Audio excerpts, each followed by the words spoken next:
DJ Vikas Annu music recording studio Bakhri Bazar mix by Amar Raj Singh. हमारो भतार सखी रहेला हो दिल्ली, हमारो भतार सखी रहेला हो दिल्ली। रोजा देवरे ठोके किली, रोजा देवरे ठोके किली, रोजा देवरे ठोके किली, रोजा देवरे ठोके किली। हमारो भतार सखी रहेला हो दिल्ली, हमारो भतार सखी रहेला हो दिल्ली। रोजा देवरे ठोके किली, रोजा देवरे ठोके किली, रोजा देवरे ठोके किली, रोजा देवरे ठोके किली। DJ विकास रोजा देवरे ठोके किली, रोजा देवरे ठोके किली।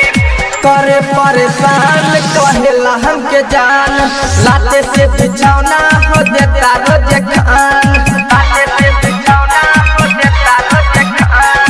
करे परेशान कहेला हमके जान, लाते से बिछौना हो देता रोजे खान। कहता रे सटा भौजी तबे मजा मिली, कहता रे सटा भौजी तबे मजा मिली। रोजा देवरे ठोके किली, रोजा देवरे ठोके किली, रोजा देवरे ठोके किली, रोजा देवरे ठोके किली। DJ विकास रोजा देवरे ठोके किली, रोजा देवरे ठोके किली। सूरज मनीष के धोइले बसात, मानेला ना सखी हमर एको बात, मानेला ना सखी हमर एको बात।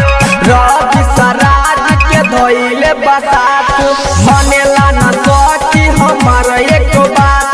कहेला कि हमारा के बार तूरा सिली, कहेला कि हमारा के बार तूरा सिली। रोजा देवरे ठोके किली, रोजा मोहित ठोके किली, रोजा अमर ठोके किली, रोजा देवरे ठोके किली। Annu music recording studio Bakhri बाजार।